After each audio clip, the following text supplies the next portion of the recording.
and you'll see that the slide on the screen is sermon. And hang on, Terry, we'll give you the big intro. I'll give you the big intro. It's great to have Terry with us, Associate Archdeacon. He's been before and he's with us again, so thanks for joining with us, Terry. It is a pleasure to have you with us. And yes, you can come now. Just adjust this as you need to, and God bless you. Thank you, John. Good morning, everyone. Good morning. I'll put this in my pocket so I don't contaminate anyone. I'd like to remember that I've been, but not up for the wrong reasons. I've got some notes. I'm going to adjust the screen because I'm standing a little closer than everyone else has been doing. And my varifocal lens is of limited efficacy. It's a factor of age, isn't it? We don't realise as we're getting older. We had a bit of banter last time, John. Remember how long we'd known one another? Decades. And I just had a similar conversation with Robert Mountford over there. And when you've known people for such a long time, you imagine them as they were. I still see Robert standing in that kind of tin tabernacle of Penkle Christian Fellowship and so on. And perhaps you, John, down at St. John's Burslem or something like that. But here we all are, older, carrying a little bit more weight. Not necessarily any wiser, but still. Hello at home, everybody. It's nice to be with you again. It was, I can't remember exactly when I was here last time, but it's a few months now. And I enjoyed it thoroughly, and I'm back again on this great celebration of a feast day. Major feast in the church's calendar, and one that we should give due homage to, excuse the pun. The word Epiphany, you will know, of course, means a manifestation or a kind of appearance, a showing forth. And 2,000 years ago, those magi from the East experienced an epiphany as they encountered God himself in the person of a newborn baby boy. We know something, of course, of the Magi's journey. In fact, some years ago, I watched an interesting program, one of the Sky at Night series. You remember that one with, I still think of Patrick Moore, of course, but he's long gone now, bless him. And they were investigating the Bethlehem star. And I thought, like most Christians who watch scientific programs like that, they're going to be skeptical about this. But no, actually, they weren't skeptical at all. In fact, the scientific conclusion was that there is great evidence for the Bethlehem star, but not as we know it. Jim, it was probably, they think it was more likely to be a comet than a star, but nonetheless, it was there. Of course, comets move quickly. As we read, this one did in the scriptures. Stars don't move quickly, well, not that quickly anyway. And there's evidence even from as far east as China, where stargazers, astronomers in China, also noted this comet and recorded it in their documentation. So yeah, interesting that there's scientific evidence for this kind of thing in the right location at the right time. You can always date things by kings, you know, Herod and so on and so forth. So they're pretty sure it's right. Ancient magi were, at least in part, themselves astronomers, so they would have been gazing into the night sky. They would have noticed this comet, and of course they did, or star, whatever it might have been. But they also came with other baggage, which we perhaps wouldn't approve of these days. They were kind of as much astrologers as astronomers, and we don't go for that. Of course, our word magic, it comes from the root magi, or the other way around, you know, shares that kind of thing. They engage in fortune telling as well, whether they use tea leaves and I don't know, but we don't go for that either. And they were interpreters of dreams. Well, at least there is some biblical precedent for interpretation of dreams, so we'll let them have some latitude on that one. Now, in the first century, Middle East, the birth of anyone famous, great, important, was often considered to be heralded by this kind of celestial showing of a star or something like that. And so they spotted it and they traveled. And they must have been really excited, I suppose, about what was going on. And we could spend a lot of time right now, if we wanted to, speculating about these intrepid travelers. They may have been kings, yeah, since they presented very expensive gifts, which poor people couldn't have afforded, I suppose. They may have been descendants from Jews. Perhaps they were stuck out in the Babylon direction following that time when the Jews spent a time in exile over there. They could have just been Gentiles, and therefore the first Gentile visitors to visit Jesus. We don't really know. It's what you might call one of those Donald Rumsfeld moments, isn't it? There are known knowns and known unknowns and so on. It's a pity we're not 100% sure also how many magi there were. Scholars presume 3, because there were obviously 3 gifts recorded, and that's significant. But something surely there was more, because if only for the sake of security, you know, traveling like that, safety in numbers, you might say. There is a tradition going back to the 6th century by which the 3 magi are named. Do you know their names? Sometimes if you read some the Bethlehem carol sheet and the solo verses, you get them, don't you? There's Caspar with a C or a K, depending on where you are, and Balthazar and Melchior, not necessarily in that order, but they're all the right names. And more so in Central Europe, there is a tradition, and it's gaining popularity in this country too, actually, that houses get blessed on the Feast of Epiphany. I don't know whether you've ever visited the house of a Christian. You sometimes see it on most bishops' houses because they don't want to be falling shy of this one. You see C, M, and B, and the dates, the year, and little crosses here and there. That's where a priest, normally with some blessed chalk, goes and blesses the house and writes Caspar, Melchior, Balthazar, and the date, and little crosses on the doorpost or on the lintel. Anybody seen that? Some of you nodding. That's good. I'm glad you're nodding. You're not nodding off. That's good. Nodding in agreement is always permissible.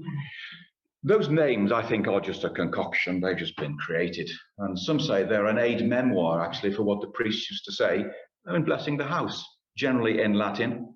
Christus benedicat mansionem. Christ bless this house. C, B, M. Get them to the right order.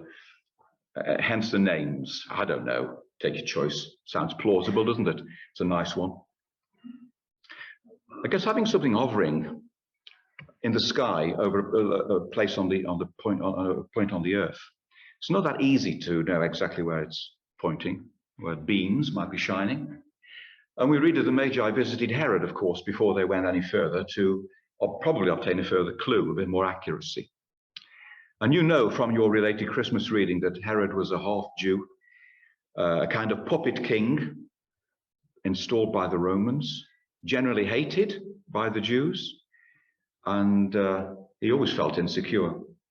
No wonder, as recorded, he felt all the more worried and terrified when he heard about a new king, a prince being born, who could, for him at least, be a kind of threat. So important that this comet or star or something in the heavens had appeared. So he called his advisors to learn more, and steeped in the Hebrew Bible, they quoted from the prophecy of Micah about this new ruler being born in Bethlehem.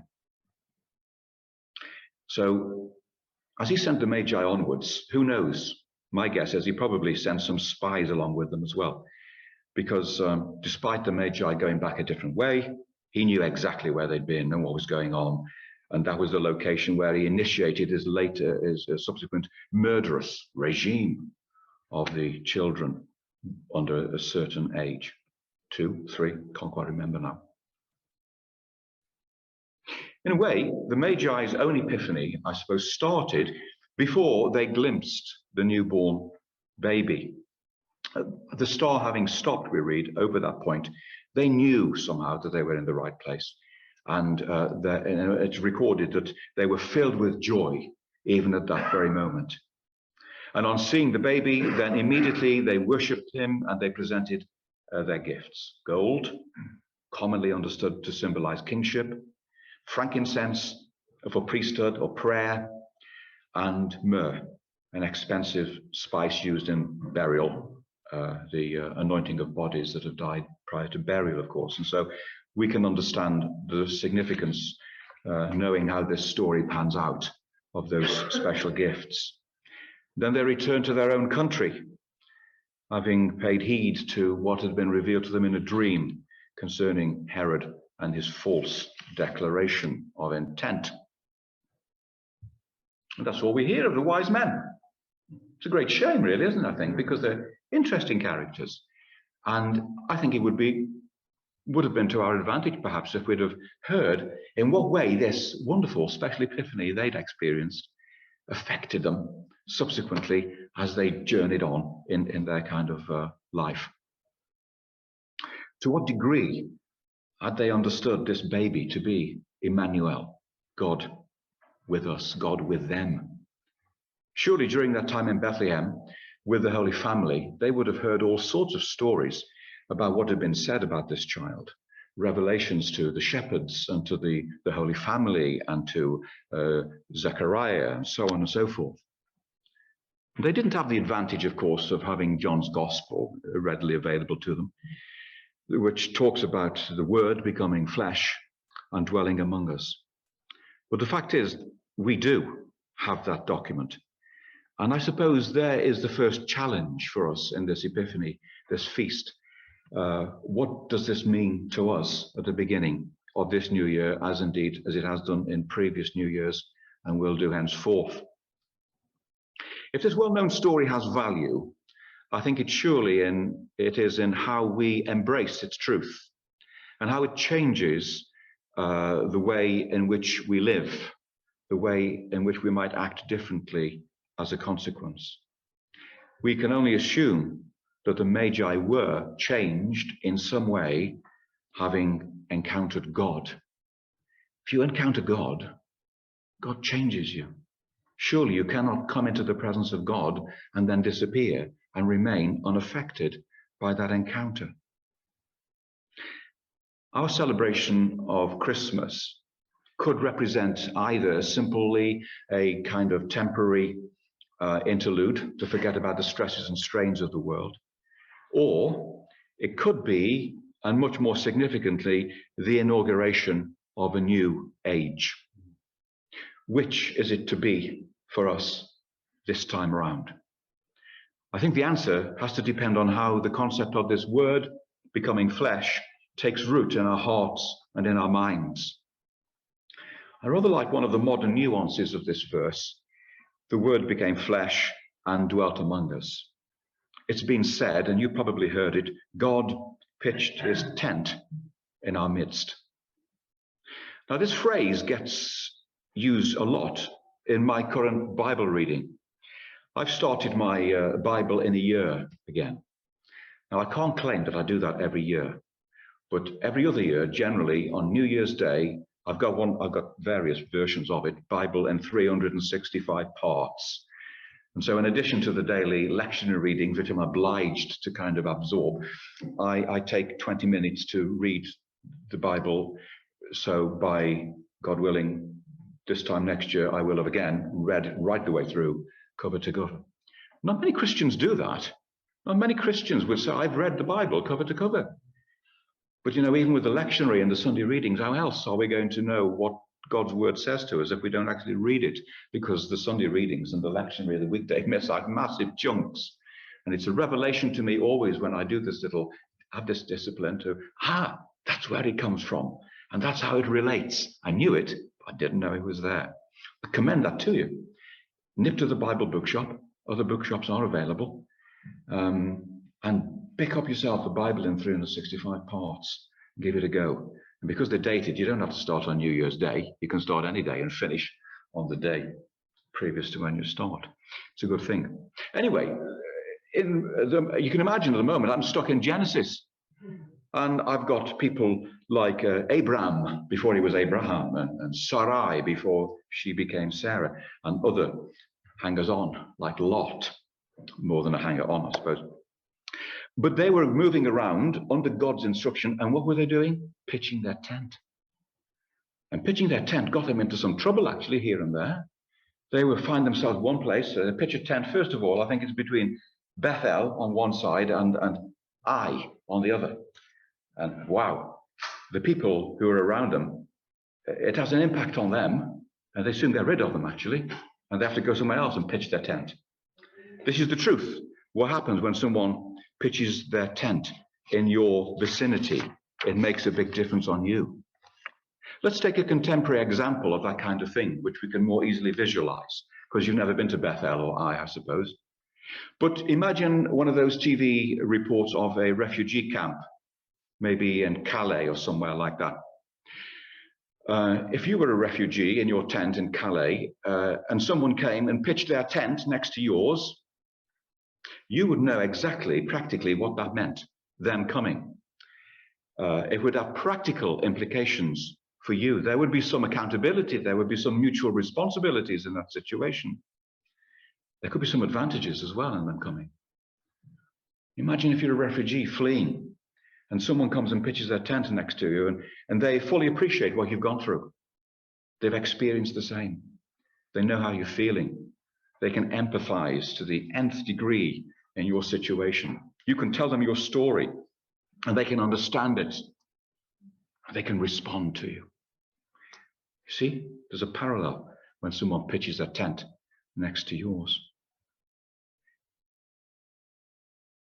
Is the impact of God pitching his tent among us as great for us as it would be for a refugee pitching a tent next to another one? What difference has it made that God has pitched his tent in our midst? Having gotten to know him, having observed how he works, what he expects, but also what he brings. There are parallel upon parallel in this kind of relationship of living close together. For a start, it reminds us that such an epiphany is by no means an opportunity to ignore all the bad things that transpire. Pain is very real, so is bereavement, so is displacement, so are pandemics, so is terrorism. Nonetheless, it remains an opportunity for us to embrace this new year with the grace and truth that also comes through that first chapter of John's Gospel. And it comes as our guide and as our inspiration. Let me close with two very, very short, mercifully short, contrasting stories which show different responses concerning the truth of Christmas being, on the one hand, either a temporary interlude to forget your concerns or the inauguration of a new age.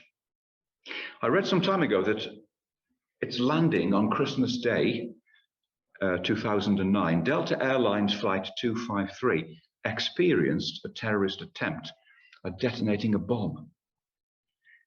And a few heroic passengers apparently threw themselves at the terrorists and smothered the flames in an attempt to save the plane. And by all accounts, it was a chaotic scene. And a report in Time magazine subsequently noted that it was only a very few of those passengers who aided in subduing the terrorist and putting out the flames. The vast majority screamed in panic and ran around frantically. Some ran into other cabins and kind of threw themselves on the floor, a little bit like ostriches sticking their head in the sand, as if that would save them and help them from what was going on, as if it was a kind of escape from reality. The second story comes from the experience of a minister named Mike Lowry. He recalls worshipping on the first Sunday of a new year, and being seated at the front, he and his wife were amongst the first back from the communion rail. And whilst he sat thoughtfully listening to the meditative music, he noticed a family receiving their communion. And as they stood up and turned round, the little 5-year-old girl on the arm of Dad broke out into this beaming smile and began to skip and hop down the aisle. Somehow, an incredible joy had come upon this little girl. Her experience at the altar and being part of this communal worship brought this wonderful smile and joy on her face and into her heart.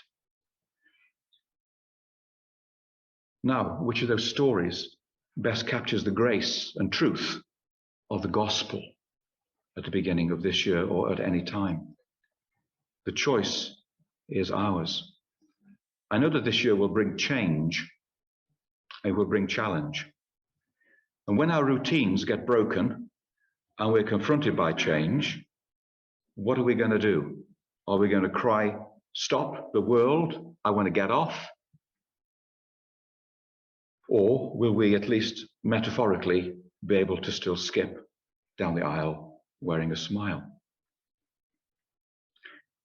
As we celebrate this feast of the Epiphany, transferred by a few days, we celebrate nothing less than the light of God entering our darkened world in the person of Jesus, Emmanuel, God most definitely, tangibly with us. He's pitched his tent next to us. He's right here. He's in our homes. He's in our hearts. The Church's faithful proclamation of this fact invites us once more to embrace, yes, of course, the realities of the world, but also the way of God. May we all be successful and faithful as this year unfolds. And may we begin again to see what it means to have God living among us. Amen.